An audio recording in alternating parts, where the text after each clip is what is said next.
नमस्कार।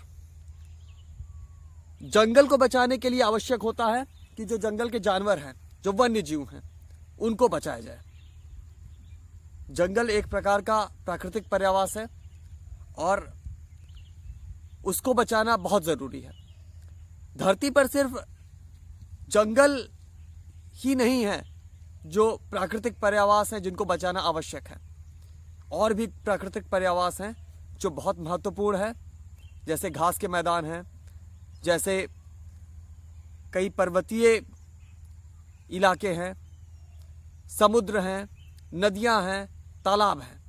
ये सभी अलग अलग तरह के प्राकृतिक पर्यावास हैं और इसमें अलग अलग तरह के जीवधारी जो हैं प्राकृतिक रूप से रहते हैं। तो जंगल में जो जीव रहते हैं प्राकृतिक रूप से, उनको हम वन्य जीव कहते हैं।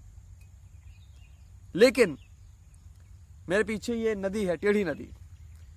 नदियों में भी कई तरह के जीव रहते हैं। नदी भी एक प्राकृतिक पर्यावास है जंगल की तरह। लेकिन जंगल के जीवों को तो वन्य जीव कहा जाता है, पर इस नदी के जो जीव हैं उनको वन्य जीव की संज्ञा नहीं दी गई है। उनको भोजन माना जाता है। नदी में जाल डाले जाते हैं और वो जो नदी के प्राकृतिक जीव हैं, जो नदी के वन्य जीव हैं, असल में उनको भारी तादाद में निकाला जाता है और नदी का जो जैव तंत्र है इस प्रकार से वो नष्ट होता जाता है। कछुए, मछलियां और तमाम जानवर नदी में हैं।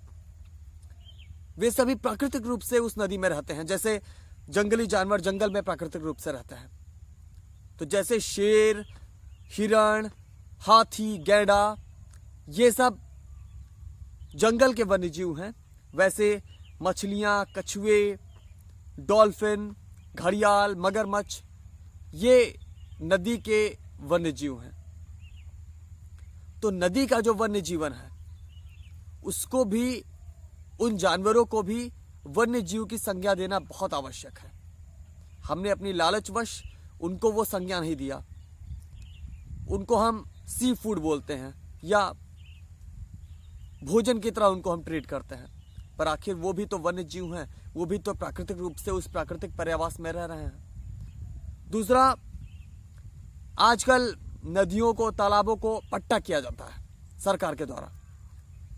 लोग उसमें उन नदियों को, तालाबों को एक खेत की तरह इस्तेमाल करते हैं।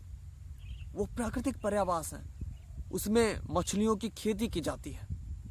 जैसे जंगल का एक इलाका किसी को दे दिया जाए और कोई उसमें शेर की खेती करे, कोई उसमें हिरण की खेती करे, ऐसे ही नदियों को दे दिया जाता है अलग अलग प्रजातियों के मछलियों की खेती करने के लिए। सोचिए, वो प्राकृतिक पर्यावास, वो नदी, वो तालाब, वो समुद्र, उसको इस तरह से एक खेत की तरह इस्तेमाल करना कितना सही है। उन प्राकृतिक पर्यावासों का विनाश हो रहा है बड़े स्तर पर। धरती पर जीव लगातार विलुप्त हो रहे हैं। जितना स्थलीय जीव विलुप्त हो रहे हैं उससे कहीं ज्यादा जलीय जीव विलुप्त हो रहे हैं, क्योंकि जो जलीय पर्यावास हैं, समुद्र, नदियां, तालाब, उनका हम बुरी तरीके से उनका हम विनाश कर रहे हैं। तो मछलियां भी वन्य जीव हैं। वो सभी मछलियां, कछुए वन्य जीव हैं, वो दर्ज भी हैं वन्य जीव के रूप में। सभी जो पानी में रहने वाले जानवर हैं वो वन्य जीव हैं। वो भी उसी तरीके से है जैसे जंगल में शेर है, हिरण है, हाथी है, गैंडा है। तो हमें उनको मारना बंद करना चाहिए। हमें उन जलीय पर्यावासों को, उन नदियों को, तालाबों को, समुद्र को बचाने के लिए उनके जो प्राकृतिक जीव हैं उनको मारना बंद करना चाहिए। तभी हम धरती पर जैव तंत्र को बचा पाएंगे और तभी धरती पर जीवन बचेगा। धन्यवाद।